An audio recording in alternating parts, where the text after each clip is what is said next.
He's taught literally tens of thousands of men and women how to write, and today he's going to share some of his favorite tips for those who either want to become writers or improve their writing.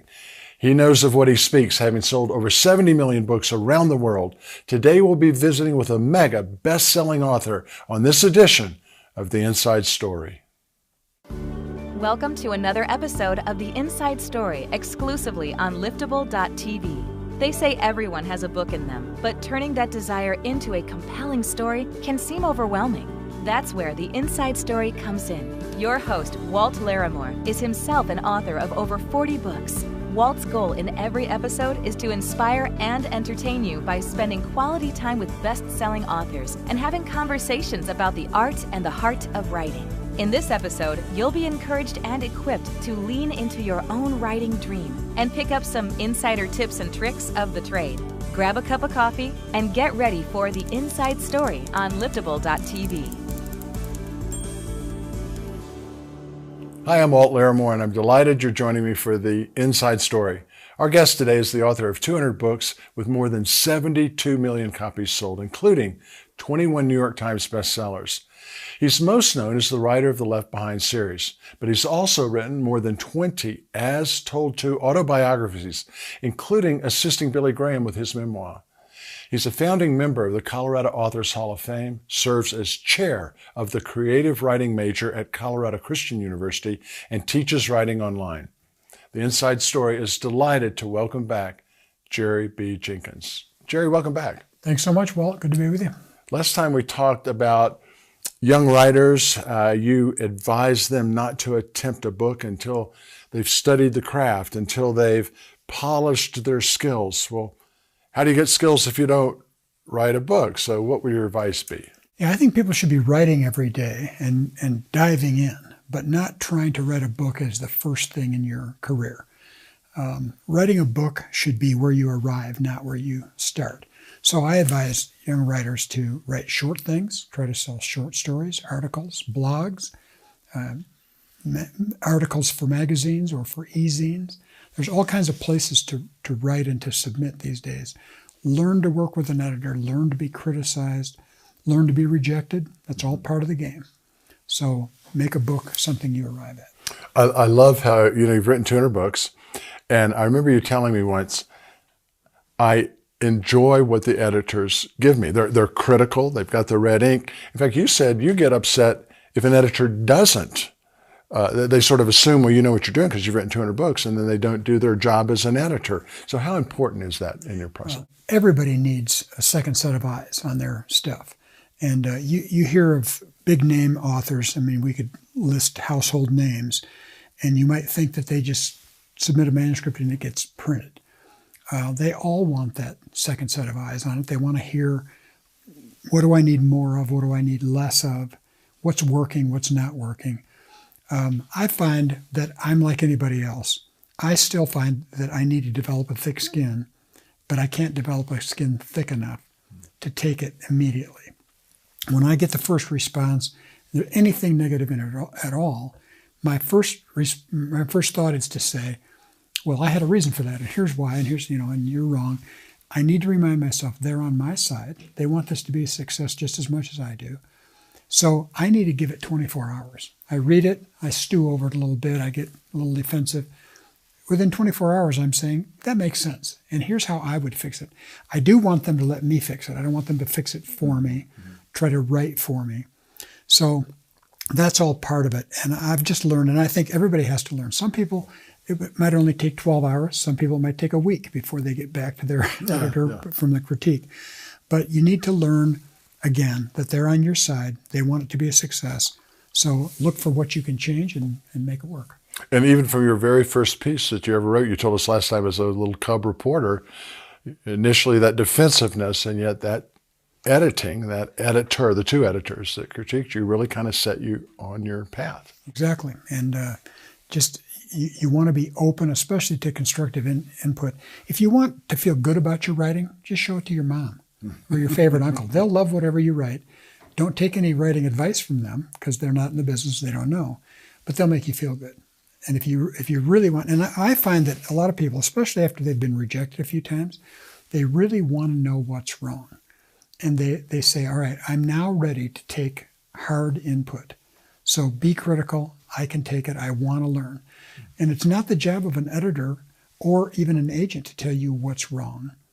It's the job of a writing coach, and that's what I'm happy to do.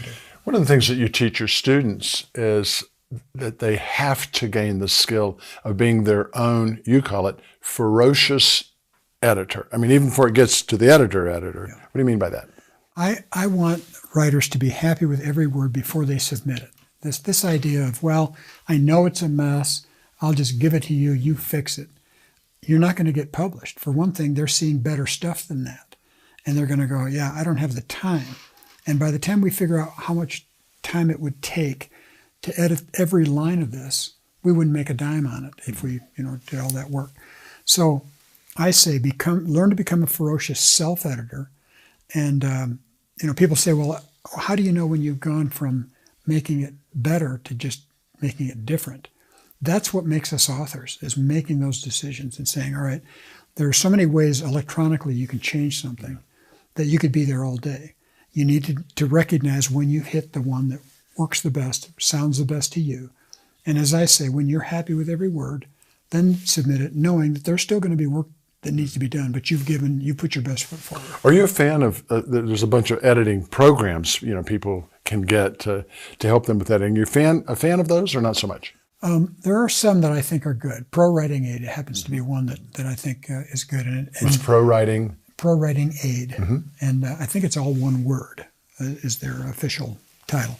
But you can find it online just by Googling those 3 words.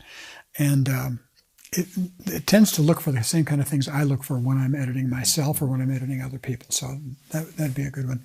And so it'd be a good way to learn, too, to see. You're not going to get an agent to edit for you. You're not going to get a company to be right to correct everything. So that's good. As far as I know, you write and speak about writers being part of a writers group. That is a way to get another set of eyes, also, isn't it? It is, and there are some dangers in writers' critique groups, but there's also great benefits. The dangers come when you get everybody that's all about at the same level. Maybe nobody's published, they're all trying. That can be encouraging. It's good to get with people that are, have the same goals as you. But unless at least one of them, preferably the leader, has had some success, they're not going to know the business and know how to take constructive criticism or give it. The other end of the spectrum is when everybody loves everything that everybody writes. Usually what happens in a writer's critique group is that you pass your stuff around. So I'm reading yours, the next person's reading somebody else's, and they go, oh, I love it, I'd buy it, it's great. And then nobody gets published because they're not seeing what it really needs. The opposite of that is when nobody can do anything right. Everybody hates everything. So everybody gets discouraged. So look for a group that's got somebody in it that's really experienced and successful. And then watch that tone. Everybody should try to say something positive about what they've seen. But when there's a need, you need to hear it. Mm-hmm. Don't just criticize, though. Say, here's what I think would help this. You say, join a writer's group and find a mentor. What's the difference? Well, if you can find somebody who's really been in the business a long time and is widely published and will actually personally coach you, that's the ideal world. Admittedly, that's very difficult to find. That's one of the reasons I teach online, is because I can be sort of a virtual mentor. But I need to be realistic about that. It's not that you're going to be on the phone with me half the day. But if you know somebody, maybe in your church or in your civic group or whatever, a friend who's succeeded at this, if the more time they'll give you, the better you'll do and the faster you'll learn. How do you come up with your book ideas? My ideas usually come from disparate places, and usually it's 2 ideas bouncing off each other. I'll give you an example of one that happened to be, that resulted in my favorite novel that I've ever written, called Riven, R-I-V-E-N. I was at a writer's conference, and it happened to be at a Catholic university. And it was a Christian writers conference, an evangelical conference, but we were in this Catholic facility, and I'd never really studied a crucifix before, but there was one hanging on the wall in my room. And so I just was studying that, and I thought, isn't it interesting that our Catholic friends do not try to hide the agony of the crucifixion? sometimes we beautify that a little bit or make it heroic, which obviously it was. But I'm seeing the riven side, and I'm seeing the spikes and the blood and the thorns. And I just thought it's impressive. I used to think in sort of a black and white way that Catholics believe in the Christ on the cross, and we evangelicals believe in the Christ of the resurrection. That's such a thin, shallow view of the differences. And so we have some distinctives, but that just kept working on me, the idea of that crucifix. And then I happened to read a story about Gary Gilmore, who was a murderer, and Norman Mailer wrote the book Executioner's Song about him. And he had shot 2 guys and was convicted. And when it came time for his execution, through some loophole or some strange coincidence, they allowed him to choose his method of execution. He could choose between firing squad, gas chamber, electric chair, or lethal injection. Now, I would have chosen lethal injection. He chose firing squad because he had shot his victims. Well, it started working on me, that crucifix and a murderer who gets to choose his own method. And I thought, what if a murderer came to faith in prison, wanted people to see what Jesus really went through on the cross, and was allowed to choose crucifixion as his method of execution. Now, it's a long shot. That's what makes it a novel. You have to suspend disbelief. But that's the basis of Riven. I have a character who's committed a murder, does come to faith, doesn't want to be crucified because he thinks he'll resurrect or because he'll be absolved. He just wants to show people what Jesus went through. And the other character is a pastor who becomes a chaplain in a prison and leads them to faith and goes through that. But that's how ideas come to me. I'll read something in the paper, I'll think that's interesting, and then something else will just bounce off it, and it turns into a novel. And you're known for researching your books. And how do you do that? And why is it so important? There's so many young writers, I think, that don't do their research. Would that be correct? Yeah, it is true. In fact, a lot of people I've heard them say they'd rather write fiction so they don't have to research. Ooh, right. And that's a big mistake because, ironically, the definitions of fiction and nonfiction have almost flip-flopped. Nonfiction has to be unbelievable. I died and went to heaven and saw Jesus and came back and telling you. I mean, that's, off the charts, unbelievable, but that's nonfiction. And fiction has to be believable to be credible. So when I'm writing fiction, if I've got this, for instance, this great idea about the murderer and the crucifixion and all that may be a saleable idea. But if I say in there that as he shot his revolver, the shells were ejected, anybody who knows anything about weapons knows I missed it. I didn't research it correctly. Here I'm raised in a family of law enforcement officers. I know revolver, the shell casings stay in the revolver when you shoot the gun. It's the Glock. It's the the other kind of gun that shoots the things up. Little mistakes like that, if readers know, and when they see them, you lose all credibility with them. They say, well, what's the point? If he doesn't even know that, then the whole So how do you research? I mean, interview, read books, online? Interview is the best because people love to talk about their areas of expertise. I interview weapons experts, aviation experts, people like that, medical experts. I've consulted with you when I have something that I want to say about a disease or something that happens physically. That's the best. And then online is really great because it saves you all those trips to the library where you could spend a day, looking things up.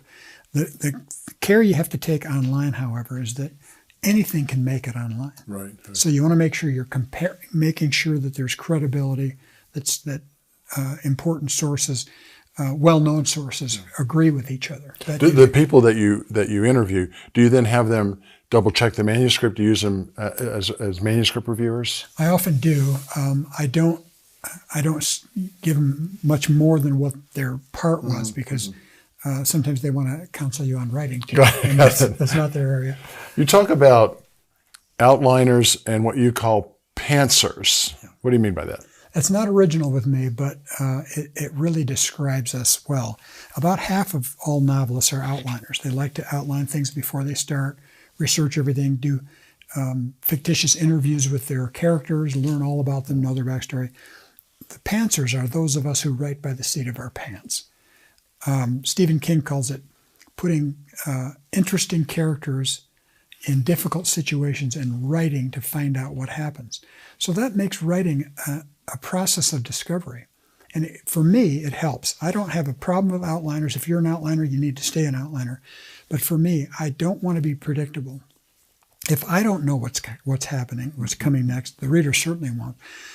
And it also gives me this great out. When I'm writing and I kill off a character, I get letters from people and they'll say, "Why did you kill off my favorite character?" And I can say, "I didn't kill him off. I found him dead." You know. Do your characters surprise you? Or I imagine the answer is yes. And if so, what character surprised you the most? Well, characters not only surprise you, they'll shake their fist in your face sometimes and say, "I'm not going to say that." And you go, "Okay, what are you going to say?" I had a character in one of my series. I had a detective series. And this guy was a detective for a police department that was irritated with private detectives who were my stars. And so he would tell them off and tell them what they should do and all that. And he became such a fun character, and he was so mouthy. And he happened to be morbidly obese. And so I had fun with talking about how he ate and how he looked and squeezing into a restaurant booth, which I could do since I used to be morbidly obese. But he became such a popular character that he took over the series. He became the top guy. That surprised me. He still surprises me sometimes. And yet, you talked about when you were morbidly obese, and then, of course, your character was, you've said, write what you know. Yeah. So, I mean, you have to research, but what do you mean by write what you know? Well, and people are divided on that. Some say, you need to learn and have borrowed credentials. Like if I'm going to write something medically, I might write what I've seen on TV or I've seen on a movie and then find out from someone who knows, who is a doctor, and say, well, that isn't really how it happens. And so I want to make sure that I'm talking to people who do know. But if I'm writing about the Christian life, I can write from experience, being raised in the church and gone to Bible school and that type of thing. But if I'm writing about soccer, for instance, that's not a sport I've ever played. I'm a sports writer, have been forever, but I can only write about what I've seen. I would need to talk to a soccer player and make sure I get that right. Because I can always tell when I'm reading other people's books, if they're writing about something I know about and they're guessing at it, you can tell. What's your schedule? I know it's work, you've said that, but what's your schedule? Does it change day to day, or do you stick with the same schedule? When I'm on deadline, I'm up before dawn, and the writing I do before noon will be the best writing I do.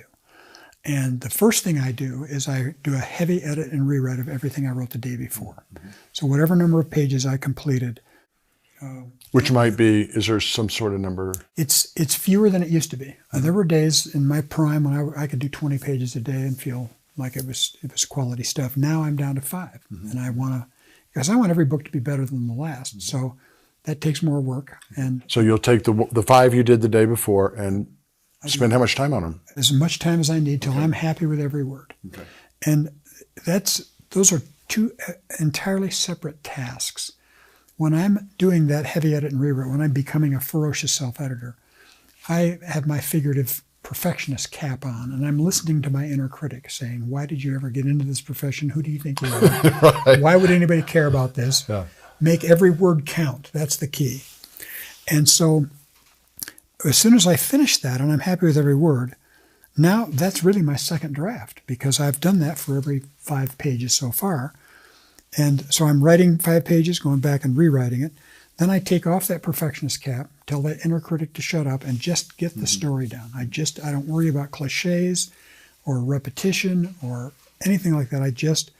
Even spelling. I mean, we have spell check now, but I just don't worry about that stuff. And when I see it, I'm tempted to change it. And I go, no, that's tomorrow. That's with the perfectionist cap on.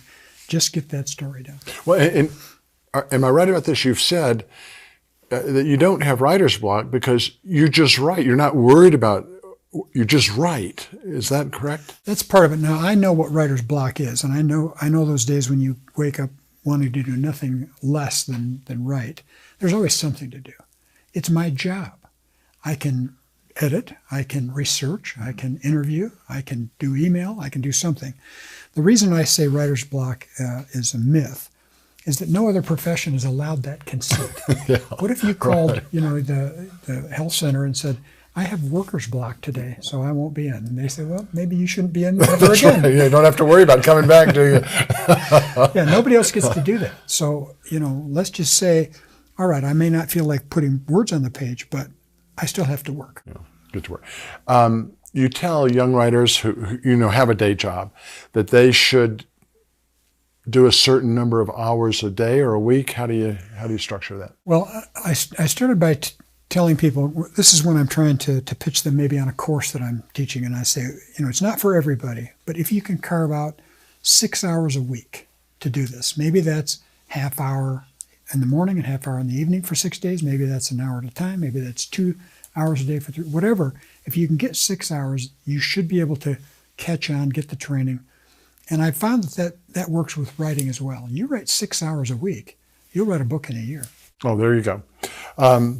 Jerry, you always preach to students that they should become ferocious self-editors. Besides the editing programs that are available, what are some other ways that, especially for people that didn't have a writing background, that they could pick up that? Is there coursework, or you teach writers online? Yeah, I do that, and it's been surprising to me. I'm not sure too many writing coaches do what I do. I felt the frustration as a young writer where I would get the polite rejection. It doesn't fit a current need. And I knew enough about the business to know that means they didn't like it and that it wasn't written well. And I wanted to know. And so if you were the editor, I'd want to say, so show me what would make this better. And if you were honest, you'd say, that's not my job. I don't have time to teach writers. I'm looking for good stuff. So when I started coaching writing, I said, look, here's how I edit. Here's what I would change to make this better. And I just take the first page of a member's novel or chapter, and I just do my heavy edit and rewrite, and then I tell them why I did this. You don't need to say this because you've already said that, or this doesn't, now you've switched tenses, make sure you get back to that. And what I found from writers, especially when they're watching other people's being done, when their own is being done, it's hard, and they're turning red and they're, quivering. But when they see it, they're going, Now that happened to me when I was working for an editor at Scripture Press who second edited everything I edited. I would edit, he would edit and find more stuff, and I'd go, why didn't I see that? And I was determined to edit something that he couldn't improve upon. I never got quite there, but I got better. But I have members and students online who tell me that that's their favorite part of the training I do, is seeing the actual, changing it and saying, this is going to make this work. Well, Jerry, our time's running out. What single piece of advice would you have for young writers, aspiring writers? If you could give them one sentence, what would it be? Well, I suppose I would repeat that one about don't make your first, project of your career book. But let me say to fiction writers something that I think might be valuable. If you really want to stand a book on its head and make it interesting, make your villain a likable person. We so often, especially in the Christian market, the inspirational market, we set up these straw men. Here's maybe we're going to be doing something about pro-life, why it's important to protect babies in the womb. So we make the head of the local abortion clinic an absolute villain. They might as well wear a black cape and twirl their mustache. And how about what if they were a really good spouse and parent and nice person? Maybe you're fighting with them on something, your main character is debating with them on something, and you fall ill, and they're the ones who bring you food and are nice to you. All of a sudden you have to write your way out of that because they're still wrong. They're still on the other side of the argument, and they're still the villain. But make them likable and see what kind of challenge that is. You tell the story, don't you, about the judge? Yeah, my very first novel was a book about a judge who tries a man for a murder that the judge committed. There's a plot. What's your favorite book of all times, excluding the Bible? I loved Rick Bragg's all over but the shouting. Mm-hmm. He was a New York Times columnist who wrote about being raised in the Deep South by a single mom. It's just poetry. And I read it over and over, not because I don't understand it, just because I want to hear it in my mind again. Have you seen his new cookbook? I have. It's beautiful. He's now the writer for Southern Living, which my wife considers scripture. What's the most satisfying part of writing for you? I'd have to say the response of readers. I mean, writing is a solitary profession, and I sort of test as an introvert. I do a lot of speaking, and I meet with a lot of fans and writers and stuff like that, and I enjoy that. But left to my own devices, I like to be in a corner with my keyboard and making up stories. So it's good to get out and meet people, but to get letters or to hear in person from people who really have been impacted by what you write, there's nothing that compares with it. What's the most difficult part of writing for you? I think starting. I mean, people hear the numbers, the 200 books and all that stuff. They think, well, you must not procrastinate. I am the king of procrastinators. I sharpen pencils I haven't used since 4th grade. I mean, there's certain things that have to be done before I can write. I've just learned to embrace it, schedule it, put it right on my calendar. I'm gonna procrastinate this day. What are you glad you learned early in your writing career? I think the adage about making every word count. I think for a long time I didn't know what that meant. I kept thinking, well, I'm writing books. I can write lots of words, and hopefully some of them will count. If you really work on every word counting, it makes for a really great read. What do you wish you had, so that someone would have told you when you started writing your career that they didn't?